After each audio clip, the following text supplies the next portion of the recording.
você busca material. Embora todas as nossas emoções, sensações, pensamentos, elas incidam no nosso corpo físico, nós estamos aqui para aprender a lidar com aquilo que nós mesmos escolhemos.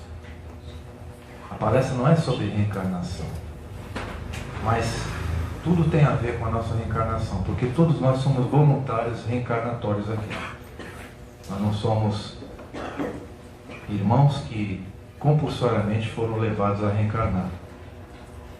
Então, que nós tenhamos consciência que nós também viemos aqui escolhendo, assinando o livro para reservar, ouvindo o convite e adentrando e acordando voluntariamente aqui. E voluntariamente estamos nos encontrando aqui para aprender mais um pouco. Nosso palestrante, Fábio Dionísio, já está aqui. Então vamos iniciar. Não é um evangelho, mas é uma reunião cristã de aprendizado.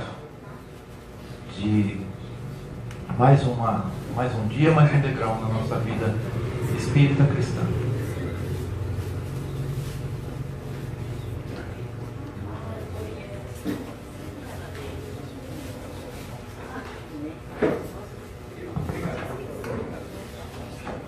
Bom dia para vocês. Bom dia. Contente de ver bastante gente no domingo de manhã, isso é muito bom. Da casa, quem são da casa mesmo? Trabalhadores? Todos, praticamente todos. Bom, eu fiz uma vez uma palestra aqui sobre esse tema, né, que são os abismos. Na verdade, mostrando três, porque eu gosto de comentar como isso começou, né? E começou de um jeito, eu diria, bastante torto, né? Nós fomos visitar a minha sogra, isso era dia 14 de outubro de 2015, ainda lembro. E ela veio falecer, veio desencarnar no dia seguinte. Mas ela tinha recebido uma psicografia no hospital, um dia antes, e ninguém sabia de quem era essa psicografia. E uma das minhas ex-cunhadas, ela acabou me entregando e falou, acho que é para você.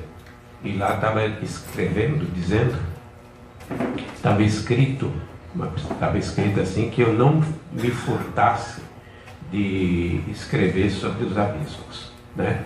Que a letra é muito importante, porque ela consegue realizar coisas muito boas, né? E que eu escrevesse. Bom, quase desencarnando. Vai ser uma psicografia, qual é a primeira coisa que você pensa? Não deve ser legal, né? Não é uma coisa confiável. Mas eu achei o assunto muito interessante sobre os abismos. Eu praticamente não tinha lido nada, com exceção daquilo que a gente lê no André Luiz, né? Em Libertação e assim por diante. Eu praticamente não tinha lido nada. Pelo sim, pelo não, eu acho que é um assunto importante para ser estudado. E a partir daquele momento eu comecei a pesquisar. E na verdade, em vez de escrever um livro, acabaram saindo 3. Ficaram tão... Aliás, na verdade vai ser 4, porque tem mais um que está em andamento. E em 2021, logo depois da pandemia, ainda tinha todos os resquícios da pandemia. Eu estava numa reunião de cura e cirurgia espiritual, lá no Recanto de Luz Irmã Sheila. A gente tem um trabalho com o médium, né, que é de efeitos de ectoplasmia. E o médium estava mediunizado e estava o Dr. Xavier. O Dr. Xavier é quem é o responsável pelas cirurgias lá no Recanto de Luz Irmã Sheila. Virou e falou, o livro está pronto. Ele perguntou para mim. Eu até respondi de um jeito que depois eu fiquei com vergonha.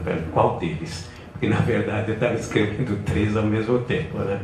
Então, aquele que nós pedimos para vocês, sobre os abismos. Então, depois de 6 anos de trabalho, veio a confirmação de que aquela psicografia era boa mesmo, e que era um pedido da espiritualidade que eu escrevesse sobre os abismos. Quando começou o trabalho, obviamente a dificuldade foi quais são as referências bibliográficas que eu vou usar, porque é muito complicado, né? A gente tem que tomar muito cuidado com a questão da divulgação de informação que seja fidedigna. Tem muita coisa escrita hoje, mas não necessariamente a gente pode confiar em tudo, né? O Roberto de Souza tem um livro que ele escreveu, inclusive a pedido do próprio Chico, a respeito das dificuldades e dos compromissos que a gente tem quando escreve livros espíritas. Eu comecei procurando, obviamente, Allan Kardec. Já logo de cara, eu fiz uma pesquisa com relação ao Pentateuco e à Revista Espírita. Achei quase nada, praticamente nada, né? Ele foi muito cuidadoso naquela época para não entrar numa seara que era muito complicada, né? Mas no Chico a gente acha bastante coisa. Quando você lê toda a obra de André Luiz, você começa a perceber num novo enfoque ao assunto, né?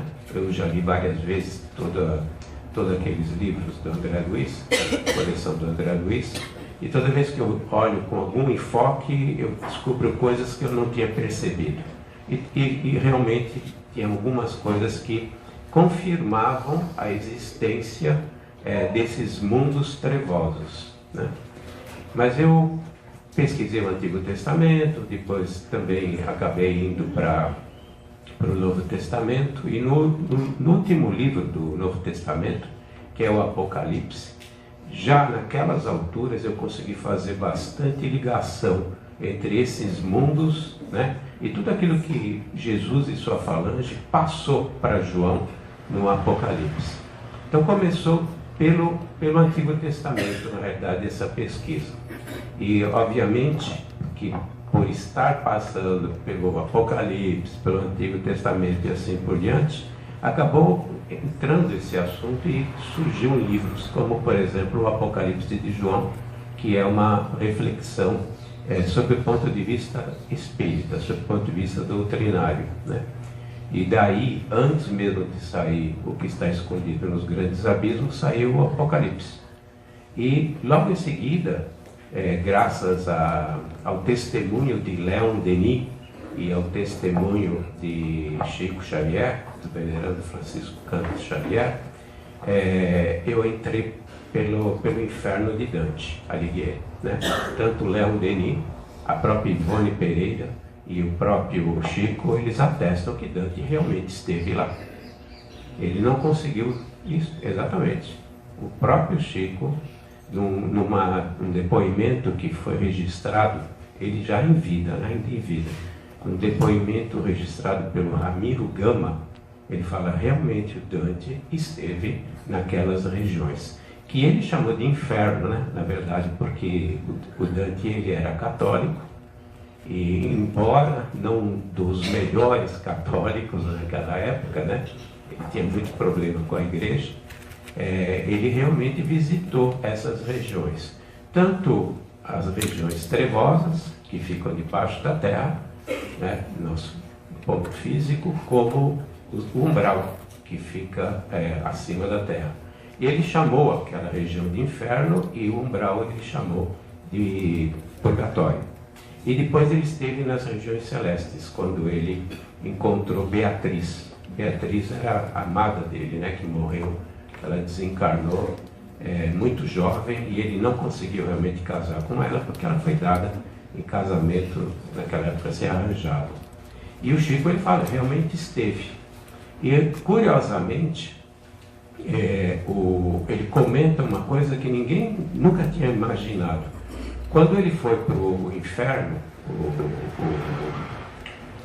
Dante Alighieri, ele foi levado para essas regiões para conhecê-las por Virgílio. Está lá, quem lê a Divina Comédia, você vê que tem o Virgílio. Virgílio é um grande poeta romano, né? Latino, não era nem romano, latino, um pouquinho antes da chegada de Jesus. E o Chico ele fala que Virgílio realmente levou ele para essas regiões e mostrou as regiões que ele chamou de inferno e as regiões que ele chamou de purgatório, mas que não pôde levá-lo ao paraíso, porque ele não tinha, na realidade, condições espirituais para ir nessas cidades, nessas colônias que fazem parte do que ele chamou de paraíso. Mas Beatriz tinha, e a Beatriz levou, né? Então acabou, na verdade, saindo outro trabalho que não está publicado, que é o estudo do inferno sob o ponto de vista espírita, né? E aí começou a puxar um bocado de coisas nas pesquisas, as coisas começam a cair no meu colo, sempre foi assim, né? E é por aí que eu quero começar.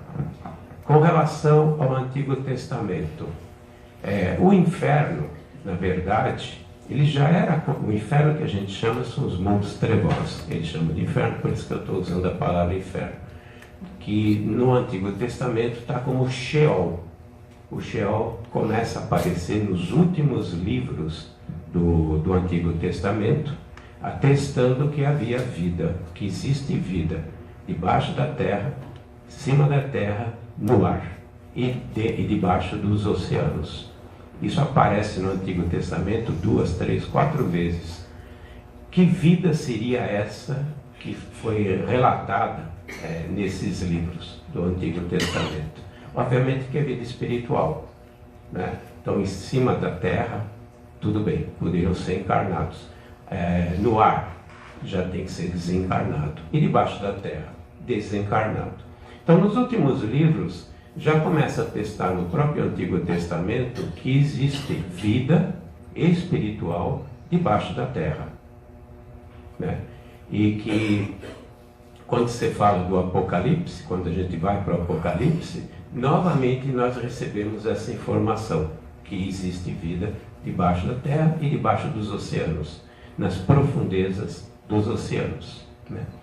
Então, era uma coisa conhecida. Nunca foi interpretada de maneira correta, né? Porque não se falava em espíritos, né? Não existiam os conceitos que nós temos hoje. Mas já desde aquela época se sabia que havia vida espiritual debaixo da terra.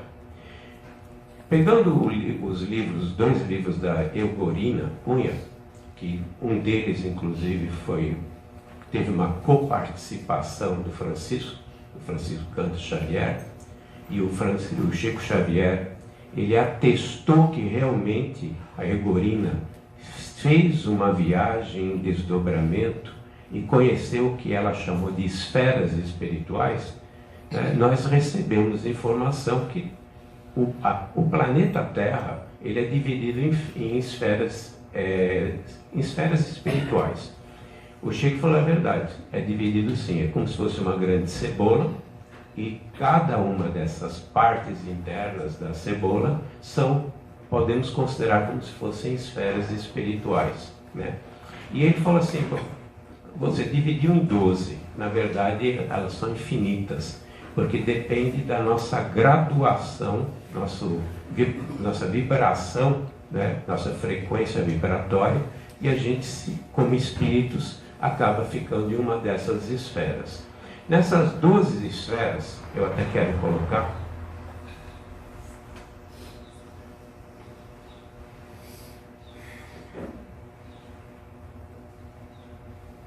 Vocês chegaram a ler Imagens do Além? Da Egorina Cunha. Da Egorina Cunha? Isso. Imagens do Além.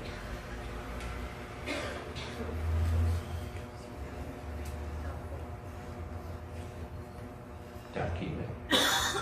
Nessas esferas que ela acabou desenhando, ela dividiu em 12, foram apresentadas para ela em 12 divisões. Nós temos esferas que estão da crosta para cima e temos 5 esferas que estão da crosta para baixo, né? E ela recebeu informação que todas elas são habitadas por espíritos que estão em padrão vibratório condizente com essas esferas, né? Aqui é o centro da Terra. Ela não necessariamente disse que havia vida aqui, mas que há vida em todas essas esferas. Debaixo da crosta é a região que nós chamamos das trevas. E em cima nós temos 3 esferas que compõem o umbral, e depois as esferas superiores, né?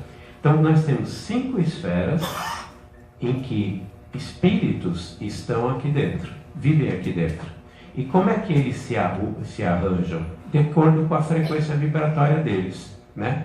Eles não têm condições, nem todos eles têm condições, de sair dessas esferas para cima. Porque eles não têm padrão vibratório para estar no mundo espiritual aqui. Da mesma forma como no umbral, os espíritos que estão no umbral não sobem.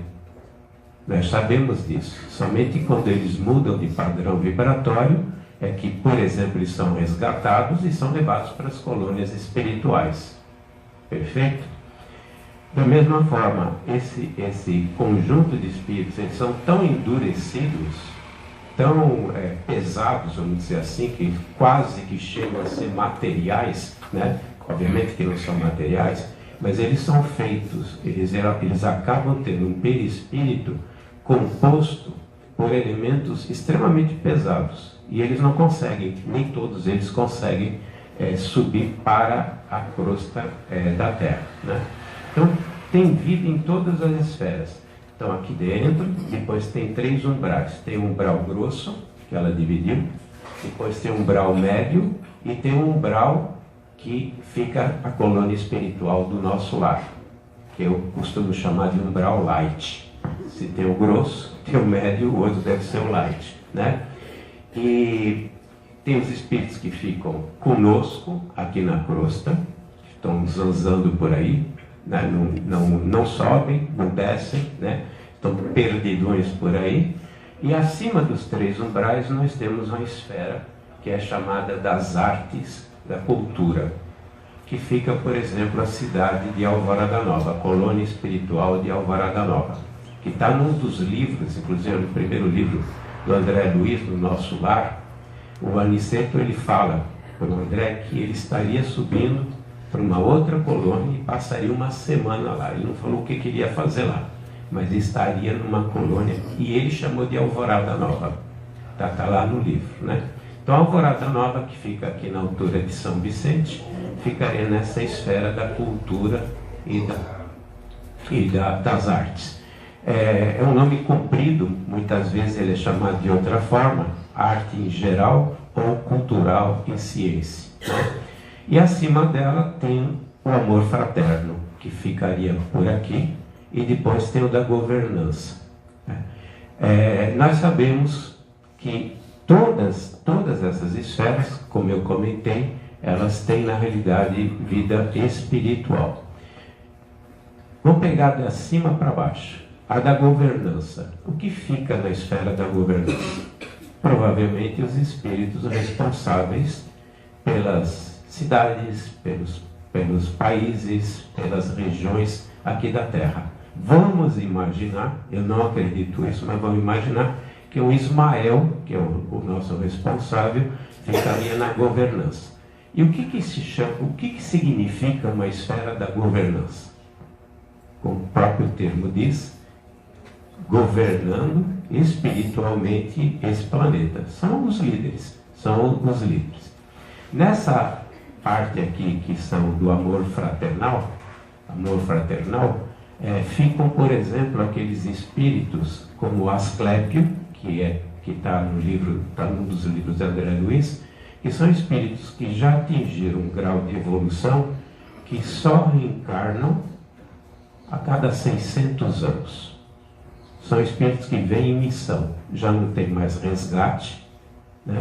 Já quando vem para cá, eles não passam por provas, na verdade vêm em missão.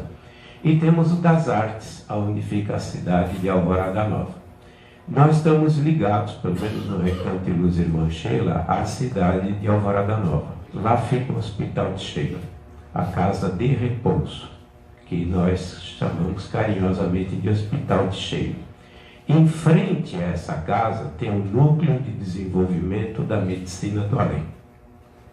Então, nós recebemos muitas coisas aqui na Terra, quando participamos de trabalhos de cura, cirurgia ou dentro de uma câmara de paz, que vem desses núcleos e traz uma medicina que está muito à frente da gente.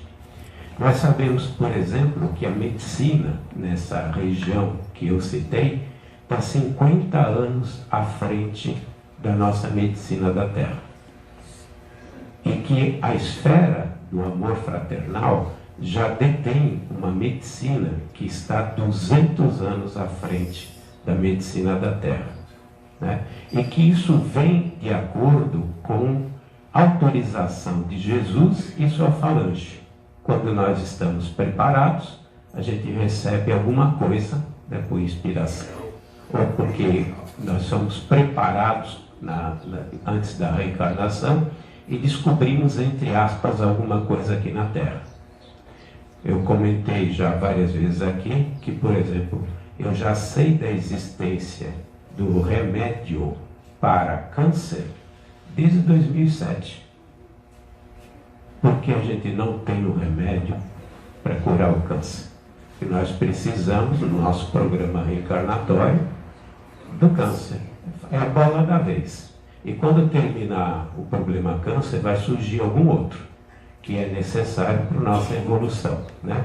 Então, daqui para cima, na verdade, nós temos gradualmente esferas onde é desenvolvido a ciência, é desenvolvido a medicina e a cultura. E mais especificamente, os espíritos que estão relacionados com o avanço, digamos assim, tecnológico, o avanço da ciência e o avanço da cultura, fica exatamente nessa esfera. Eu citei o núcleo de desenvolvimento da medicina do além, porque eu conheço. Simplesmente está no livro de Alvorada Nova, do Abel Glasser, já está escrito lá. E nossos benfeitores vêm de lá no Recanto dos Irmãos Cheio. Trabalham no Hospital de Cheio. Então a gente sabe do que acontece lá, né, em função dessa vivência, dessa ligação com a colônia. Bom, quando você está na última, que é aqui em cima, como é que funciona o processo de governança? Eles vêm e acabam mediunicamente passando as suas diretrizes? Não é assim, né? Nós sabemos que Ismael realmente se comunica na Federação Espírita Brasileira de vez em vez. Mas isso funciona como uma corporação. Você tem o presidente, tem o vice-presidente, tem a diretoria, depois tem os gerentes, depois tem os supervisores e tem os peões. Os peões. Nós somos os peões, né? Então, vem de cima para baixo. Aqui passa a informação, e daqui passa a informação, e assim por diante. Tem um exército que funciona dessa forma para atuar aqui com a gente. Não só conosco, mas também no umbral e toda a parte das trevas, né, que eu chamo de trevas. Vocês devem estar lembrando, devem lembrar ainda, que André Luiz, ele participou de uma reunião onde um espírito, que é o próprio Asclépio que eu mencionei, ele se materializa em nosso lar. Um espírito. Materializar não no sentido físico. Ele teve que descer vibratoriamente para poder passar informações para aqueles 4 grupos, acho que eram 4 grupos de trabalho que iriam receber dele informações para ele poder realizar o trabalho dele, né? Então, e quando a mãe do André Luiz se comunica com ele, também ela desceu de esfera para outra esfera, vibratoriamente. Os espíritos conseguem isso, mas é de uma esfera que passa até chegar até aqui. Então, tudo aquilo que nós recebemos aqui na crosta, através da governança, vem descendo. Por que eu falei isso? Porque com relação ao mundo das trevas é a mesma coisa. Os espíritos, quando eles estão muito endurecidos, eles têm um padrão vibratório que eles não conseguem ficar daqui para cima. Eles descem literalmente. Isso é uma citação também, André Luiz, em que um cientista, que era do mal, ao desencarnar do caixão ele desceu. Está lá escrito, desceu direto. Porque o padrão vibratório dele era tão ruim que ele só poderia estar numa esfera que correspondesse ao padrão vibratório dele.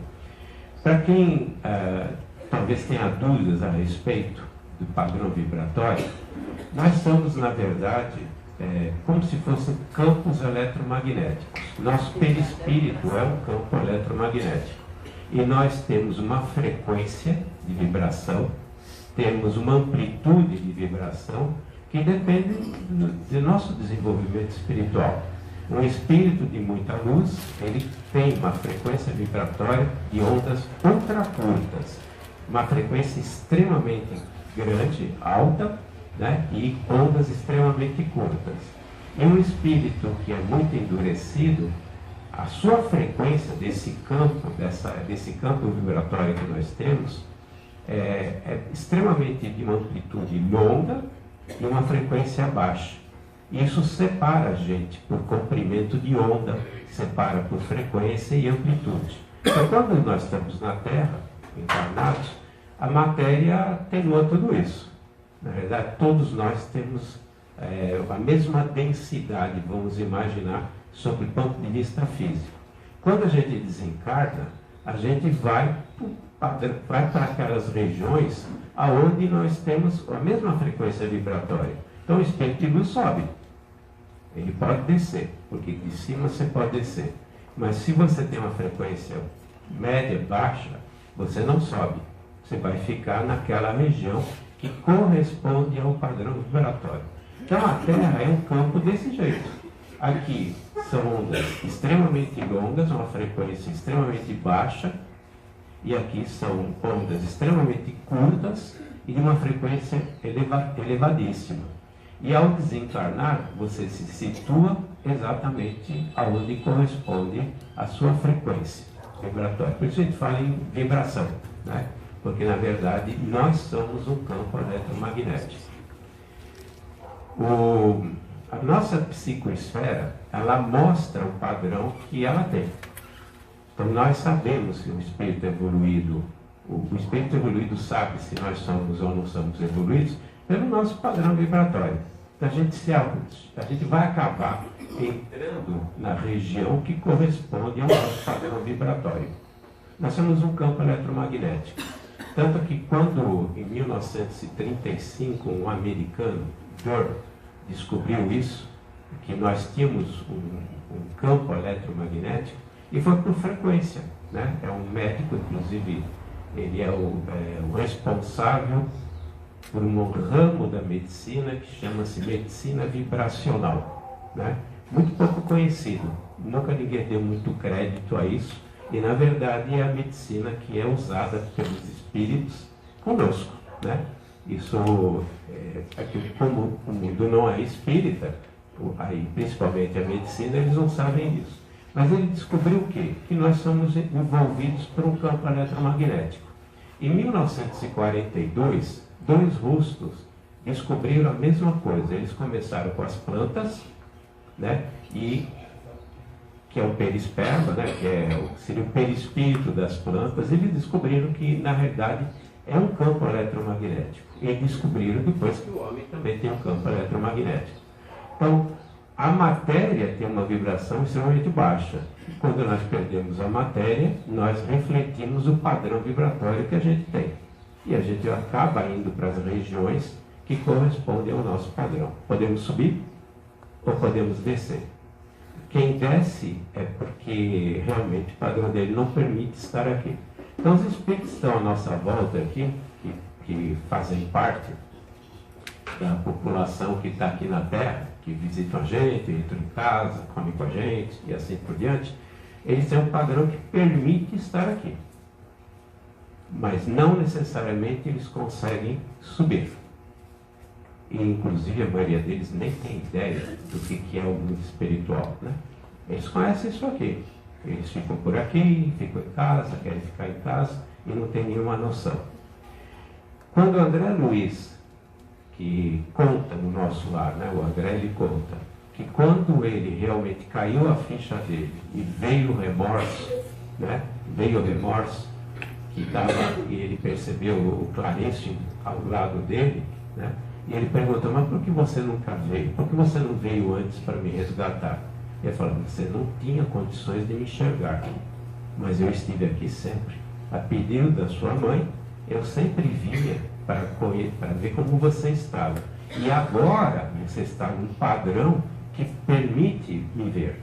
E aí ele pegou, levou embora, foi para o nosso lar. O que acabou acontecendo? O André Luiz mudou de padrão vibratório, porque caiu, veio o remorso, né? E aí ele alçou. Esses espíritos aqui, os mais endurecidos, eles se dividem também pelo grau de endurecimento. Os dragões, tem alguém que falou sobre dragões aqui essa semana? Manuel, João. Manuel, falou que estaria aqui? Não? Não veio, sem problema. Perdeu nada, mas sim. Ele falou dos dragões. Quem são os dragões? Os dragões, eles são citados, inclusive, pelo André Luiz. Né? Quando Matilde pediu para que Gúbio e André fossem até Gregório, que era o responsável por aquela cidade espiritual, a cidade estranha, lá nessa cidade estranha, o próprio André, ele relata, em Libertação, ele relata aqueles precipícios, né? E que ele via que havia vida nesses precipícios. A cidade ficava à beira do abismo. A cidade estranha fica exatamente à beira do abismo. Fica no umbral grosso, uma parte que é umbral grosso, e depois desce em direção aos abismos. E o Gregório interpela, quando ele recebeu o André Luiz e o Gúbio, e tinha mais um, eram 3, ele fala sobre os dragões, né? Que ele preferiu, quando ele soube que a Matilde tinha pedido para que intercedesse, né, para ver se o Gregório mudava de atitude, falar, eu não a conheço. Há muito tempo nós nos separamos. Ela preferiu o cordeiro e eu preferi os dragões. Então ela já cita o André Luiz a existência de dragões. Dragões é a liderança. É exatamente os que estão nas posições, nas esferas mais baixas da Terra, né? Porque eles estão tão endurecidos que eles nem conseguem sair dessas regiões. Mas eles têm seus exércitos, né? Nós temos os espíritos que trabalham para os dragões, que são os oportunistas, que são espíritos endurecidos. Na verdade, todos eles são sofredores, né? Mas não no sentido de que sofrem e são esmagados pelos dragões, não. Eles trabalham para os dragões. Eles têm um padrão vibratório melhor que os dragões. Não chegam a ser tão endurecidos como os dragões. Esses espíritos é que fazem a ponte com a crosta terrestre.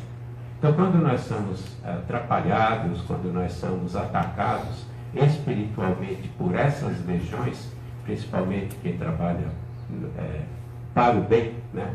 Principalmente as instituições que trabalham para o bem, na verdade são os espíritos que conseguem ir passando as ordens para espíritos que são menos endurecidos, até o ponto que eles consigam ficar aqui do nosso lado, perturbando a gente. Então funciona do mesmo jeito. Assim como de uma esfera da governança, eu passo todas as instruções para o bem aqui, da mesma forma, a partir do centro, dos dragões, eles fazem todo o trabalho para o mal, também com suas legiões, de esfera para esfera, de esfera para esfera. Né? No Novo Testamento, vocês devem lembrar, no capítulo 20, que lá ele fala que um anjo desceu do céu com a chave do abismo, do inferno, a chave do abismo, e uma corrente. E ele capturou espíritos ruins e colocou numa cidade, colocou numa região e manteve-os presos durante 1000 anos. E depois de 1000 anos eles seriam soltos e depois seriam presos novamente. Está no capítulo 20 do Apocalipse.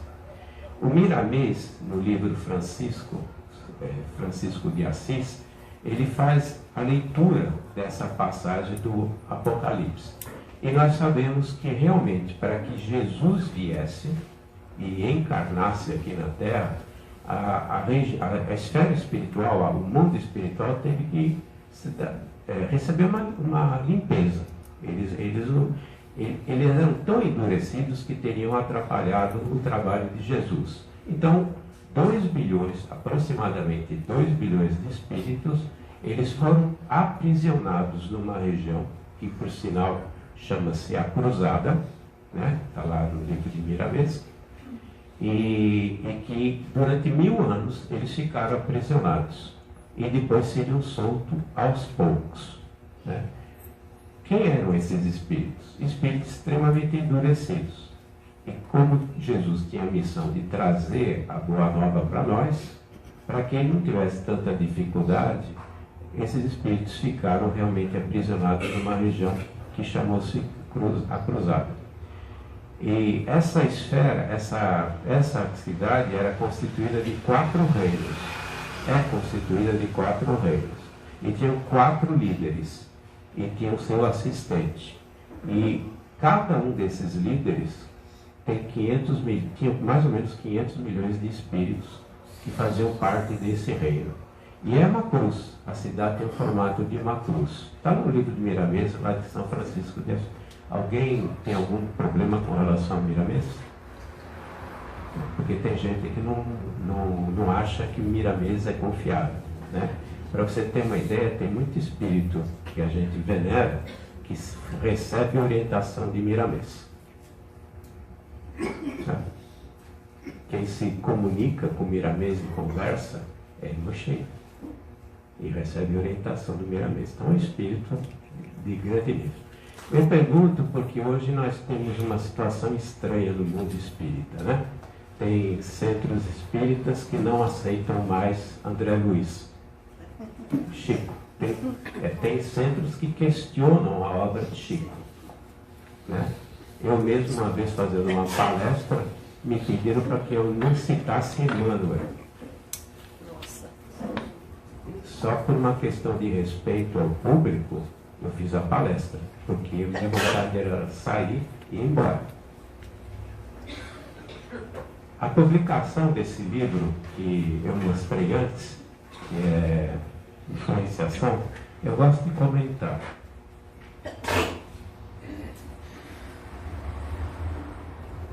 Influenciação espiritual, esse foi o primeiro livro sobre o tema, né? Ia ser num centro espírita no Rio de Janeiro o lançamento a convite deles. É um centro, eu não vou citar nomes, mas ele é considerado a base do ensino no Rio de Janeiro. Ele é famosíssimo no Rio, é enorme, né? E é um centro de estudos, é referência no Rio de Janeiro. Na mesma semana, eu já estava com passagem comprada, tudo pronto, porque eu que pago, eu nunca recebo, nunca quero nada de ajuda com relação ao centro. Eles me mandaram um e-mail e cancelaram o lançamento. Assim, foi frio, foi uma terça-feira, ia ser no sábado, né? Aí eu mandei o e-mail, respondi o e-mail e falei, tudo bem, o direito que vocês têm, eu já tinha comprado a passagem, já tinha feito a reserva no hotel, né? É um direito, mas eu gostaria de saber qual é o motivo, qual é a motivação, né? Então, eles responderam da seguinte forma, que eles analisaram o livro e vai contra algumas crenças doutrinárias do centro. Uma delas é exatamente a questão dos dragões. Eu falei, mas eu citei, mas está lá escrito no livro de André Luiz, né? A outra era relacionada à segunda morte, que também está em André Luiz, e a questão dos ovoides. Eu falei, a resposta é, tudo bem, o direito que vocês têm, mas como vocês não aceitam o que está escrito em André Luiz, a resposta que me deram, temos algumas restrições com relação a André Luiz. O que está por detrás de tudo isso? Na verdade, é o mundo trevoso que fica minando as instituições e todas tudo aquilo que trabalha para o bem, né? Nós sabemos que no mundo espírita, nas lideranças, existem trevosos. E sabemos que isso acontece no catolicismo, sabemos que acontece em todas as instituições do bem. Por quê? Eles procuram manter a situação que a gente vive. Essa situação nossa que a gente vive. Eles não querem que a gente vá para o mundo de regeneração. Né?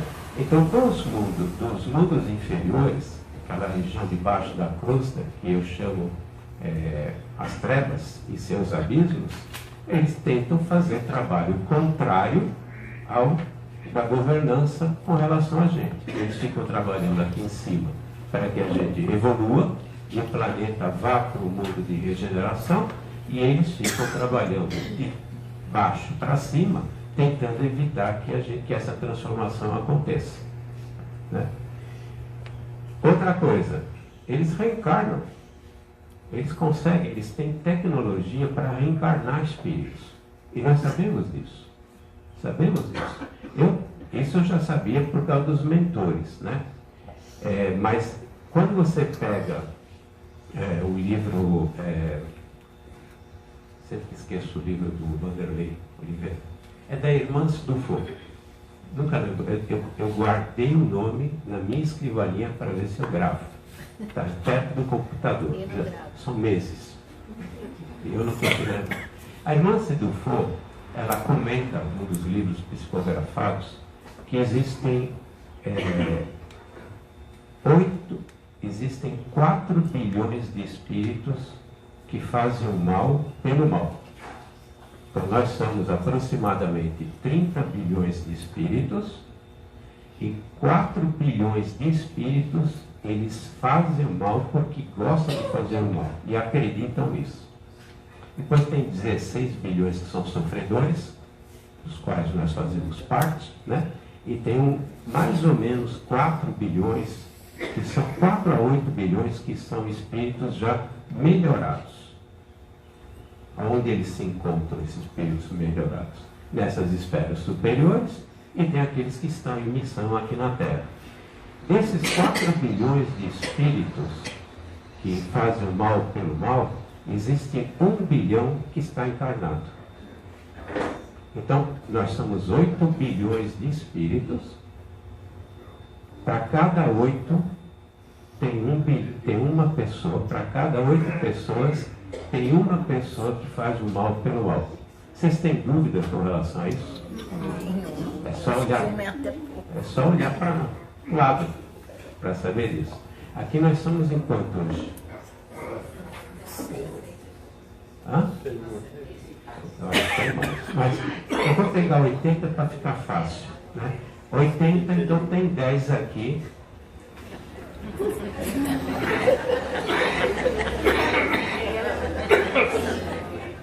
Brincadeira. Eles não estariam aqui. Talvez estejam na prática. Eles não estariam aqui. Certo? Todos eles foram reencarnados como? Muitos foram reencarnados à força. Né? No próprio livro do André Luiz, naquelas 2 passagens, uma é a Ciprícia, né, e a outra é a Zenóbia. Quando a Zenóbia é da casa transitória. Oi? No caso da Zenóbia, da casa transitória, que é em missão, e tanto a Ciprícia em missão, eles vão buscar 2 espíritos para resgatar nas trevas. Tanto que o André Luiz ele não foi autorizado a descer nos abismos. Está no mundo maior, libertação, obreiros da vida eterna. Esses casos que eu estou citando, todos eles. E o André Luiz ele comenta que ele ficou com o Calderaro naquelas regiões perto do abismo, mas não desceu nos abismos, porque ele não tinha feito curso para poder atuar naquelas regiões. Né? E quando o Domênico, que é um dos padres que foi resgatado, foi levado para a superfície, a Ciprícia comenta que ele iria para uma reencarnação compulsória, nem seria levado a uma cidade espiritual. Dali ele reencarnaria. Mas também existem reencarnações que acontecem que são realizadas por esses espíritos inferiores. Por exemplo, desculpe o termo, mas aquelas gravidezes que acontecem nos motéis, por exemplo. Você acha que são espíritos de luz ou espíritos que realizam essas reencarnações e vão lá para fixar o espírito no óvulo que pode ser concebido? Não. São espíritos trevosos que têm o conhecimento científico para realizar uma reencarnação. Por que isso é permitido? Porque isso faz parte do nosso processo de aprendizado. Passar por essas coisas, que são expiações, são provas, para que a gente aprenda a agir corretamente e não da maneira como muita gente acha. É só uma questão racional para chegar a essa conclusão. É muito simples, né? Quando ocorrem as orgias, você acha que são os espíritos de luz que conhecem as reencarnações, que fazem reencarnar espíritos nessas orgias? Não são espíritos também que têm esse conhecimento. Como assim eles têm esse conhecimento? Quem são espíritos trevosos, na verdade?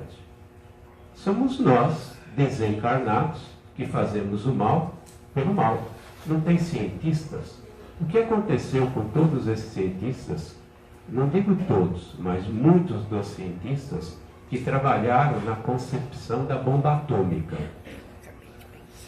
Eu nem falo dos que mexeram com a energia nuclear, tanto a fusão como a fissão, porque na verdade eram cientistas que tinham objetivos bons.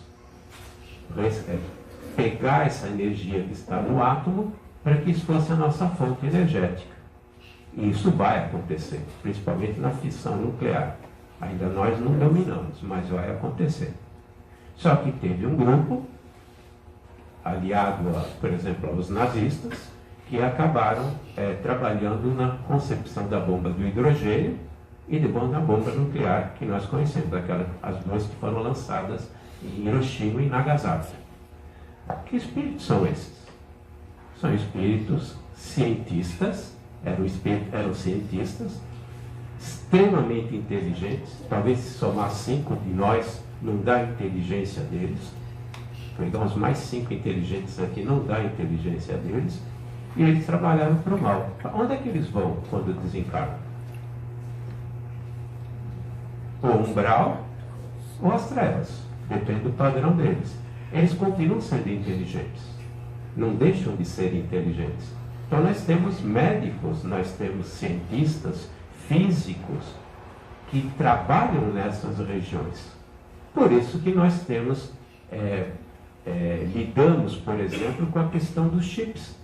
A questão daquelas inserções que colocam nos perispíritos de pessoas que são devedoras para controlar. Nós sabemos, né? Eu costumo brincar que mesmo nas reuniões que a gente faz aqui no centro, das instituições, às vezes tem uns insetos, né? Tem umas moscas.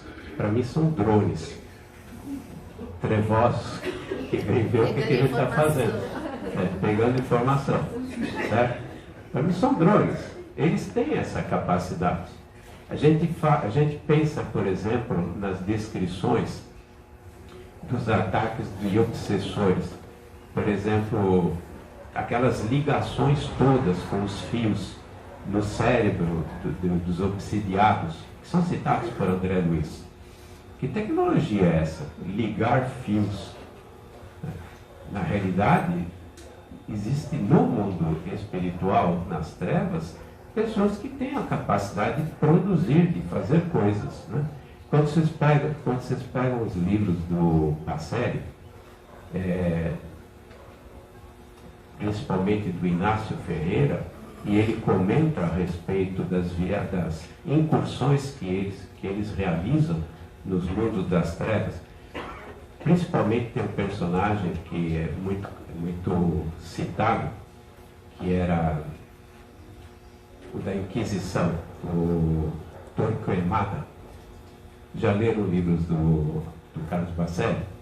O Torquemada 2 vezes resgataram essa equipe do professor do médico Inácio Ferreira, 2 vezes resgataram o Torquemada. E ele comenta eles descrevem como são essas regiões. Né? Ele fala sobre um laboratório químico que eles encontram, que esse grupo encontra, quando ele está descendo nos abismos para tentar resgatar o Torquemada, que já estava arrependido, e já apresentava sinais de remorsos. Torquemada foi um grande inquisitor, né? E que se deu mal, obviamente. E olha que ele não foi dos piores. Ele só mandou para a fogueira 2.000 pessoas. Mas não foi o pior. Nem de longe foi o pior, né? É que ele não viveu muito tempo. Ele morreu depois de 7 anos, 8 anos como inquisitor. Então não deu para matar muita gente, né? E ele já, isso estamos falando no século XVI. Agora ele está apresentando sinais de remorso. Foi resgatado uma vez. As trevas pegaram de novo, desencarnaram ele e levaram preso para as regiões abissais, né? Ele reencarnou, foi reencarnado por essa equipe no interior do Brasil, numa cidade extremamente pequena, e como criança, bebê praticamente, devia ter uns 2 anos de idade, a descrição é de uma cobra que entra no casebre e engole o bebê. E isso é físico, e depois morre, obviamente, o bebê. O pai ainda corta a cobra para tentar retirá-lo, mas já está morto, né? Asfixiado. E a descrição da cobra descendo para o abismo. Que cobra foi essa, na verdade? Foi uma cobra que foi controlada por algum espírito trevoso para que realizasse fisicamente o desencarne dessa criança de 2 anos. Você acha que a mediunidade não exista?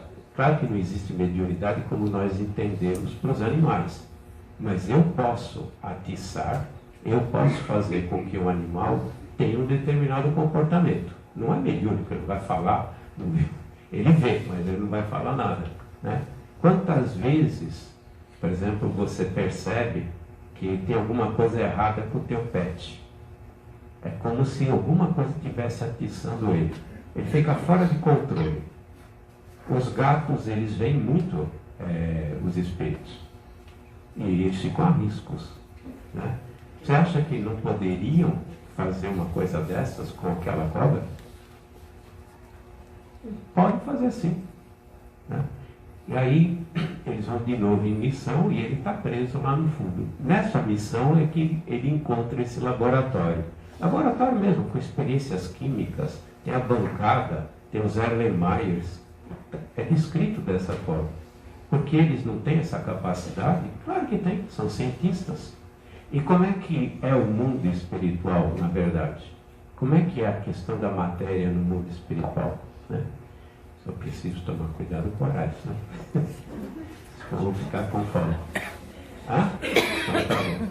Como é que o André Luiz, e tanto o André como o Emmanuel, eles comentam que nós, no mundo espiritual, nós lidamos com a matéria mentalmente.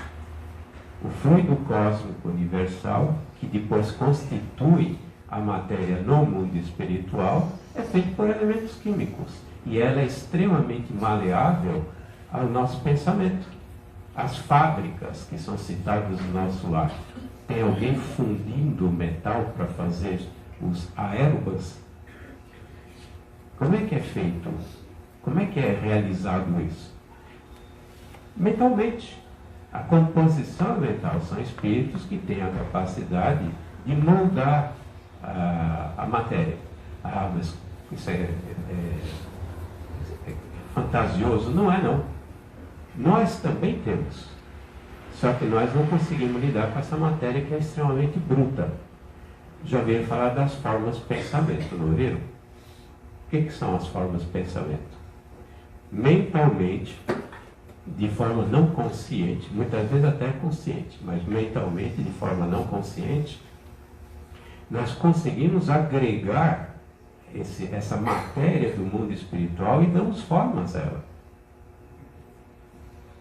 Quando, por exemplo, isso me aconteceu no centro lá na instituição, não nessa eleição, mas na eleição anterior.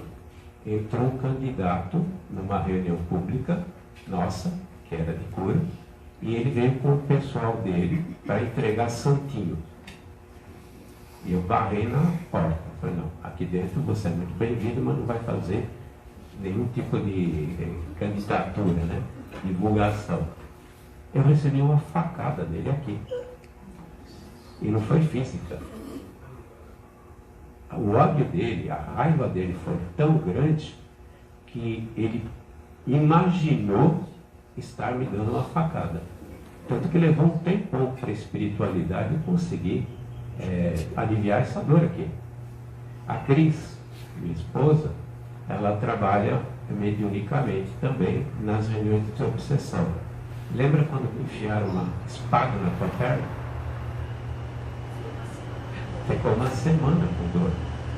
Fisicamente, no meu caso, foi um ser humano encarnado que, pelo poder mental, ele criou uma faca, porque a vontade dele era essa.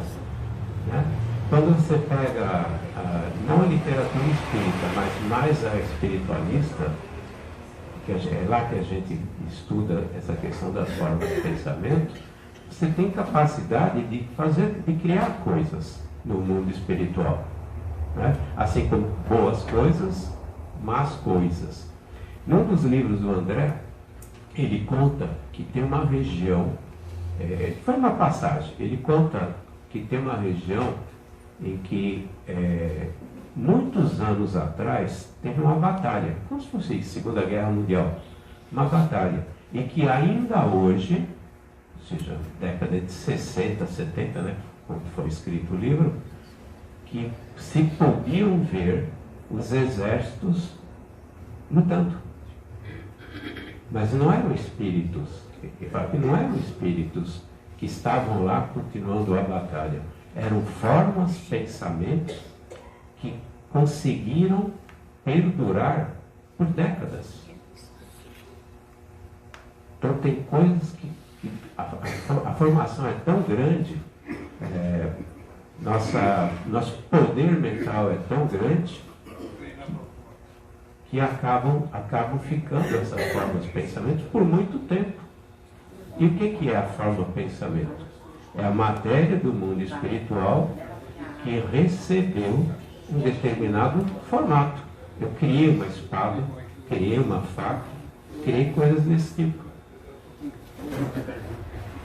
Por que não seria? Seria plasmar, né? Porque não poderia, seria plasmar. Exatamente. E é assim que eles fazem. Eles plasmam. Né? Eles plasmam. Por exemplo, uma outra citação. Descendo por essas regiões, está lá num dos livros do Carlos Bacelli.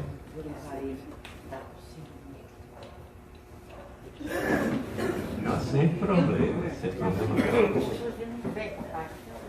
Sem problema. Segura em mim. Ó, o Cuidado trenzinho com o saiu. degrau. Cuidado com o degrau. Trem da vida. Tem que cuidar. Vem, papai.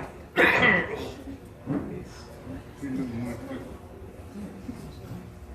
Uma outra citação, também do Inácio Ferreira, é que os beneditinos, monges beneditinos, numa das cavernas que se encontram nos abismos, faziam o trabalho de escrever livros lá, que depois seriam transmitidos mediunicamente para encarnados que não são os mais indicados para estarem escrevendo livros, né? Que acabam escrevendo livros que não têm valor. O que eles estavam fazendo? Eles tinham várias mesas, com vários papéis, né? E escrevendo. De onde é que surgiram essas mesas? E de onde é que surgiu essas canetas? Então, tudo isso é plasmado. Da mesma forma que a gente tem capacidade de plasmar estando aqui. Né? Então, é real. é só uma questão de pensar. Está escrito na literatura espírita, mas é uma questão só de pensar. Pelo pensamento, eles realizam tudo isso. Então, esses mundos trevosos, eles atuam na gente com dispositivos, não são exatamente dispositivos eletrônicos, mas são dispositivos, instalam chips. No Recanto de Luz de Irmã Sheila não tem uma reunião de cura e cirurgia que não são retirados esses artefatos. A espiritualidade comenta, assim como são retirados obsessores, de 8 a 9 obsessores, todo trabalho de cura, são retirados ovoides e são retirados artefatos eletrônicos, entre aspas, eletrônicos, que são colocados para atuarem em cima da gente. Como é que pode fazer isso? Depende do nosso padrão vibratório. Quando nós estamos devendo alguma coisa para alguém, a gente acaba tendo o problema da obsessão, não é assim? A obsessão só existe porque existe uma ligação de culpa. Eu permito ser punido. Eu fiz o mal para uma determinada pessoa, ele como espírito hoje quer se vingar, e a ligação entre o obsessor e eu é exatamente a minha culpa. Se eu não tivesse culpa, ele só estaria me influenciando, mas ele não estaria me obsidiando. Ele poderia estar aqui, falando. Pode, tipo, uma culpa, né, que o pai tenha cometido, cair sobre o filho? Eles podem atuar, mas não é exatamente obsessão.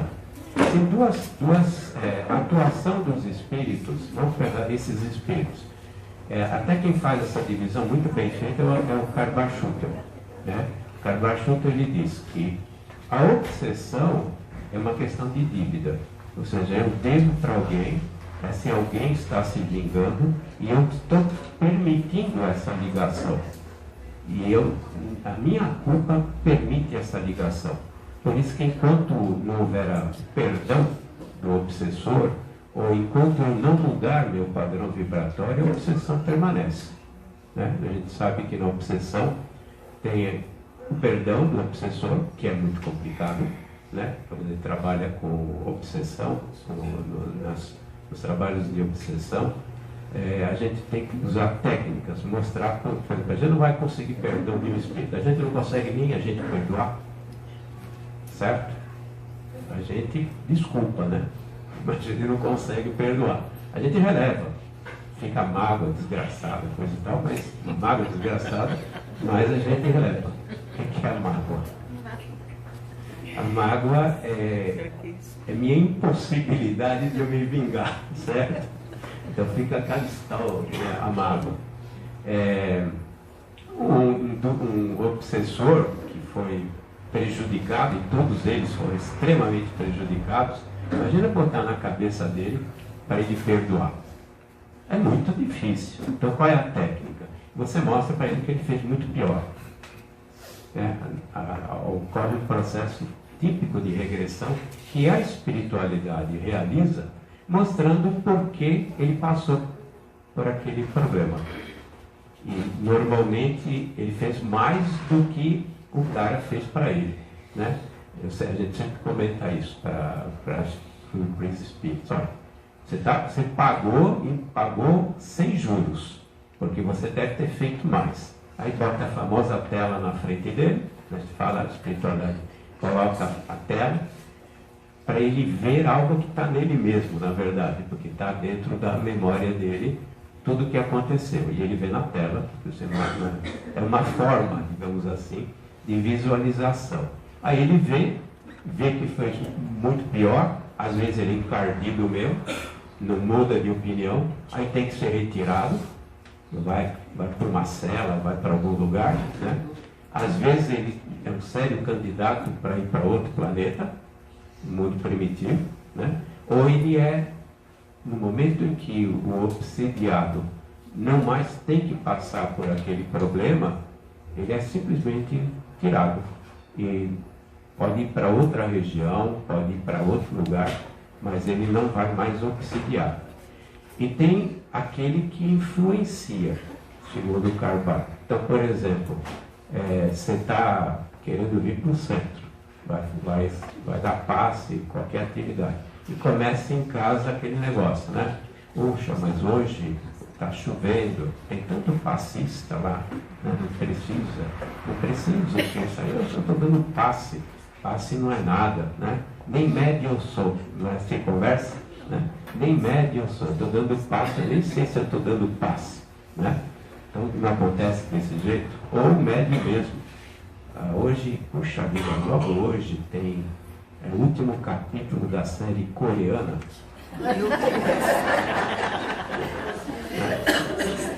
Né? Como é que é o Dorama? É porque ela assiste. Aí minha sogra assiste tudo. Agora não é nem só coreano, é chinês também, né? É chinês e coreano, né? E é da vez, né? Agora é a bola da vez. Poxa, mas é o último capítulo, né? Tem tanta gente lá para trabalhar. O que está acontecendo? Muito somos nós, né? Porque se começa a vir esse tipo de comportamento, de ideia, é porque a gente não é tão católico assim, certo? Católico, que é uma expressão popular, obviamente, né? Entre aspas, né? Mas também porque tem um cara buzinando no nosso ouvido aqui, né? Fica buzinando. Ou então, aquele telefonema da pessoa que nunca liga e liga exatamente na hora que você vai fazer o evangelho no lar. Repararam o evangelho no lar? Você recebe visita, né? Telefonema, e não é telefonema do 0300, que é fraude, né? É telefonema mesmo, de alguém que está telefonando, né? Às vezes acontece comigo, com algum médium que foi induzido a me ligar, mas exatamente na hora que não dá. Eu não vou subir para a reunião pública, ou vou subir para o trabalho mediúnico, né, que é desobsessão, que ocorre toda sexta-feira. Então, na verdade, eles estão ali influenciando, estão procurando influenciar. Quando, por exemplo, reencarna um trevoso que vai para uma instituição religiosa e vai galgar posição numa instituição religiosa qualquer, ou qualquer instituição do bem, ele tem um programa, tem um objetivo, que é criar problemas nessa instituição. Nós temos na vida espírita trevosos em liderança. Temos. E são visíveis, só não enxerga quem não quer. Tem na Igreja Católica. Por exemplo, eu estava falando para vocês a respeito do aprisionamento de 2 bilhões de espíritos, segundo o Miramês. No Apocalipse de João não está escrito o número, mas tem a mesma descrição, que um anjo desceu do céu com a chave do abismo e corrente e aprisionou Satanás, e que ele ficaria preso por um tempo, depois seria libertado e seria preso novamente. Em outro capítulo do Apocalipse fala da grande luta entre Miguel, o arcanjo Miguel e seus exércitos, e o dragão. Está citado no Apocalipse. E o dragão foi lançado na terra, junto com seus anjos, que são os anjos, na verdade são os espíritos trevosos que estavam nessa hora. Isso é uma visão da luta do bem e do mal. Mas está comentando da reencarnação de espíritos. Na verdade, é a reencarnação de espíritos que foram reencarnados na Terra à força, né? E Miramês, ele fala nessa cidade da cruzada, depois de 1000 anos, eles começariam a ser soltos, aos poucos. Isso foi para aliviar a chegada de Jesus aqui na Terra. 1000 anos depois, o que acontece aqui na Terra? No ano 1000, as cruzadas. 1085, certo? 1085 foi o início não foi a primeira cruzada, porque ela nem conseguiu sair da Europa, né? Ela foi derrotada pelos eslavos e nem chegou em Jerusalém, né? Pedro, o eremita, foi o responsável por essa cruzada. E depois começaram uma série de cruzadas, eu não sei se foram 8 ou 9, não lembro, com o objetivo de libertar o túmulo de Jesus, né? Quem eram essas pessoas Emmanuel, ele comenta no livro A Caminho da Luz, que nós não temos nem ideia da barbaridade que foram cometidas na cruzada. E que na Inquisição, que veio depois, já eram espíritos melhorados.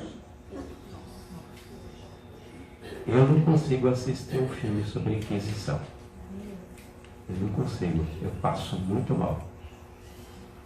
Você imagina que já eram espíritos melhorados. Torquemada, que eu comentei, né, é um espírito da Inquisição.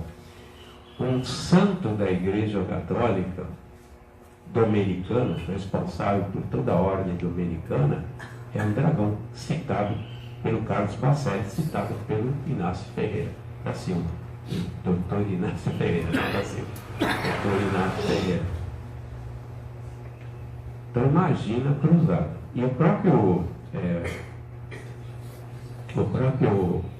Emmanuel, do A Caminho da Luz, ele comenta que os reflexos da destruição que foi realizada na Galiléia é sentido até hoje. Que reflexo é esse? É vibratório, forma pensamento. Até hoje, a região da Galiléia, a região da Palestina, a região da Palestina não voltou a ser o que era antes da cruzada. Nem vegetação, e aí a dificuldade que eles têm com relação à parte da agricultura, né? Porque era uma região rica, repleta de verde. E quando a gente lê os evangelhos, realmente a impressão que você tem que era uma região normal. Então os reflexos se sentem até hoje. E esses reflexos são vibratórios. E são as formas pensamentos que ficaram até hoje prejudicando aquela região. Né? Quem eram, então, esse pessoal das cruzadas? Ou inquisitores? Eram espíritos que iam sendo libertados aos poucos 1000 anos depois, como consta do Apocalipse e como é citado por Miramês, no livro Francisco de Assis.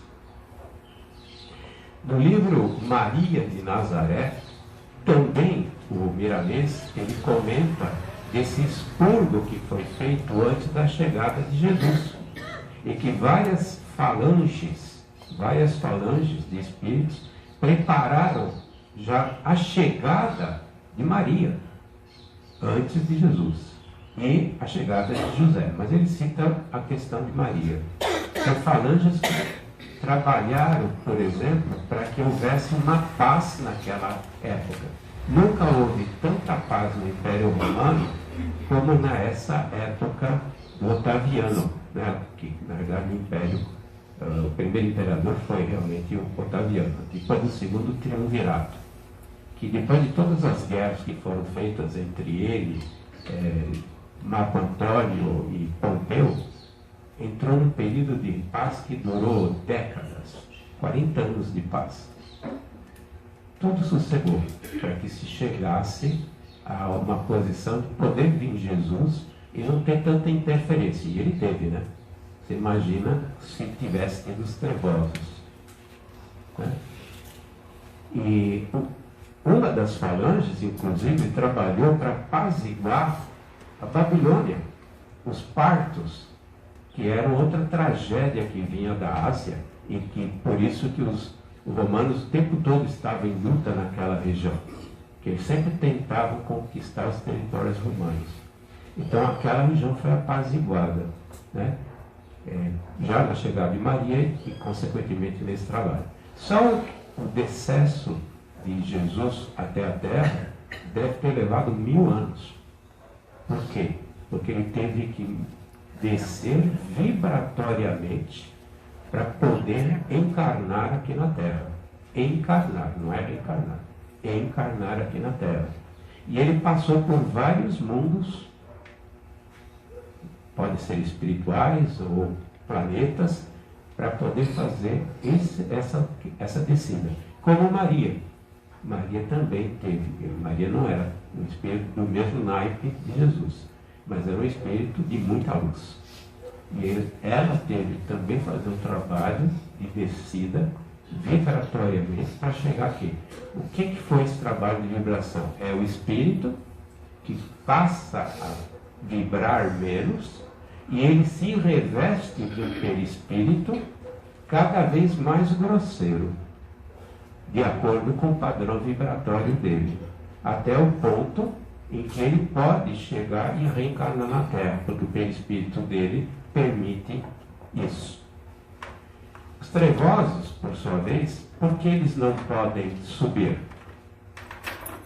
Porque o dragão não pode vir aqui e atrapalhar a nossa reunião aqui. E o campo vibratório dele é tão ruim que o perispírito dele não permite estar aqui na crosta. E ele não consegue nem reencarnar. Porque se ele reencarnasse, se fosse feita uma reencarnação compulsória, ele destruiria a mãe e o corpo dele físico. Ele é tão pesado vibratoriamente que a mãe não aguentaria o feto. E o feto também, não, como matéria, não aguentaria o padrão vibratório do espírito. Olha como funciona essa questão física. Isso é física, hein? Não estou falando nada espiritual, é física. Os russos provaram que isso é uma realidade. Eles perceberam a sensibilidade dos vegetais, das plantas, e perceberam a existência de um campo eletromagnético em volta da planta que dá forma à planta. O senhor tem essa configuração por causa do seu perispírito. Seu perispírito é assim. Tanto que se desencarnasse agora, espero que não, mas se desencarnasse agora, pelo menos até o final da conversa, tá? Ele ia ver exatamente desse jeito. Ia estar aqui em pé, falar assim, puxa, estou livre dele. Igualzinho. Por quê? Porque nosso corpo físico, ele é moldado pelo perispírito. O modelo organizador biológico citado por André Luiz. Então, o que é um perispírito? É um campo eletromagnético que dá posicionamento à matéria para ter essa configuração, célula por célula. O perispírito é praticamente, eu diria que o corpo físico é praticamente idêntico ao perispírito. Nós temos de 30 a 90 trilhões de células. O perispírito tem de 30 a 90 trilhões de células. Por quê? Porque o próprio André Luiz cita que é de célula para célula do perispírito que controla o fluxo do fluido etérico que dá vida ao corpo, célula por célula.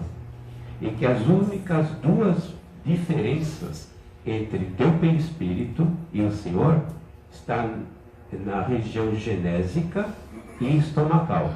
Nós não precisamos ter esse tipo de função no mundo espiritual. O resto é tudo igual, tudo perfeitamente igual. E o que mantém, porque as células ficam ligadas, trabalham em conjunto, como é que tudo isso funciona? Como é que 30 ou 70 trilhões de células conseguem saber exatamente o que fazer, como se reproduzir, como se duplicar, né? Não é reprodução, como se duplicar, e ter sua função. A célula do fígado trabalha na função do fígado. A célula do cérebro, né, trabalha na função do cérebro. Como é que isso acontece? E como é que trabalha tudo isso em conjunto? Quem é o grande chefe aí? É o perispírito. Então, o perispírito, ele molda o corpo físico. E o André também comenta que o corpo mental é que molda o perispírito. Então, nós temos dois modelos organizadores biológicos, né? Então, o perispírito que molda o corpo físico e o corpo mental que controla o perispírito. Perfeito? Nem sei porque eu estava falando isso. Por causa da energia do... Perfeito. Me perco, né? Me perco. Acabo me perdendo. É a idade também, né? É a idade. Ela me dá cola. Às vezes eu esqueço o nome do livro, né? Por exemplo, A Grande Busca, falei certo? Eu espero. Você nunca acerta os outros. E ela me corrige, ela passa a colinha. Então, A energia dos dragões. a energia dos dragões não consegue manter o corpo físico. Eles nem sobem. Eles não conseguem sair dessas regiões e subir. Qual é o destino deles? Esses são bem endurecidos. Qual é o destino que eles têm? Retiro espiritual no mundo primitivo. Vamos fazer o retiro. Eu fiz toda a escola marista, né, em Santos, e depois no Arquidiocesano em São Paulo. A gente fazia nas férias o retiro espiritual. Era muito chato, mas a gente era obrigado a fazer. Era chato, né? Justamente chato. Então, esses espíritos endurecidos vão fazer um retiro espiritual no mundo primitivo, como os capelinos que vieram para cá. E alguns capelinos continuam ainda aqui. Alguns dos capelinos se converteram tão bem e são tão gratos que decidiram ficar junto às falanges de Jesus para transformar esse planeta num mundo de regeneração. A maioria dos capelinos voltou para a capela, mas quanto tempo depois? A civilização egípcia, a gente sabe através de Emmanuel, que a maioria deles, dos egípcios, voltaram para a capela. E nós estamos falando de uma civilização de 4.000 antes de Cristo, 2.000.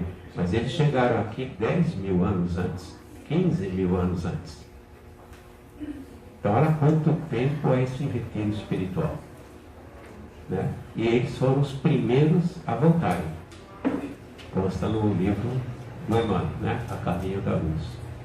Então, esses espíritos, eles não conseguem, mas eles dominam a gente da mesma forma que a nossa governança trabalha descendo grau a grau para que um espírito menos luz seja nosso mentor, por exemplo, no trabalho, aqui na casa.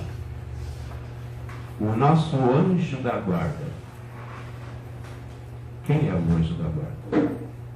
É um espírito melhor do que a gente e que tem conhecimento para poder nos liderar, para poder nos coordenar, fazer com que a gente tente aproveitar da melhor maneira possível essa reencarnação. Já pararam para pensar que nós somos 8 bilhões de espíritos reencarnados, certo? Existem 8 bilhões de espíritos de luz capazes de serem nossos mentores? Eu tentei fechar essa conta e não consigo. E não sei se vocês sabem, mas a maior parte dos nossos anjos da guarda, na verdade, são anjas da guarda. Por quê? Porque as mulheres, elas têm um padrão normalmente melhor do que os homens. Os espíritos de luz, quando encarnam, eles gostam de vir como mulheres. Porque a mulher passa por um processo que é muito mais complicado que o homem. E a mulher tem mais essa tendência à verticalização, por isso que o Emmanuel fala em verticalização. O homem fica na horizontal e a mulher na vertical. O objetivo da mulher, segundo o Emmanuel, a grande missão dela é elevar a família. E do homem é a parte material, fazer com que esse planeta tenha uma condição melhor de vida. Então a gente vem com missões aqui na Terra também. Isso é na época que o Emmanuel escreveu, né? Essas coisas mudaram, mas o nosso grande papel, quando a gente vem para cá, do ponto de vista da Terra, é fazer com que o planeta melhore, para que possa receber cada vez mais espíritos encarnados. 200 anos atrás não dava para ter uma população de 8 bilhões na Terra. Eu morri de fome, morri de peste, era impossível. Hoje a Terra já tem condições de receber 20 bilhões de espíritos. Não é permitido. E na época de André Luiz, em 1964, no Anuário Espírita, que é publicado pela IDE, né? Acho que IDE agora é Boa Nova, Instituto de Difusão Espírita, O André Luiz ele comentou que, no mínimo, nós éramos 24 bilhões de espíritos naquela época. Hoje, irmãs, se não for, fala em 30. Por quê? Porque está aumentando a população da Terra. E vai aumentar cada vez mais. A reencarnação é extremamente necessária para nós, porque é a melhor forma de evolução que a gente tem. No mundo espiritual é meio complicado evoluir. Claro que se evolui. Mas você não morre de fome. Não morre de frio. Não precisa trabalhar. Certo? Aqui, procura fazer. Tenta fazer isso para ver o que acontece. Você morre. Não morre mesmo? Né? Desencarna. Certo? Eu ia fazer uma piada, mas não vou fazer piada. Diz o meu. Hã? Eu queria fazer uma pergunta para você e avisar ao público que a gente vai dar uma paradinha agora para tomar um lanchinho, um cafezinho, esticar as pernas, para depois ele continuar. Mas eu vou fazer a pergunta para você responder depois do intervalo. Não dá para a gente perceber que essa turma que está inaugurando estátua para o diabo e quer fazer um santuário para o diabo são esses nossos irmãos reencarnados? Claro. Então vai responder depois. Bom.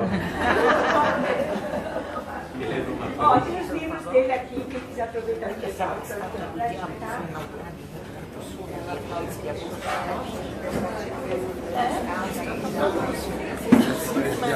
Que é quase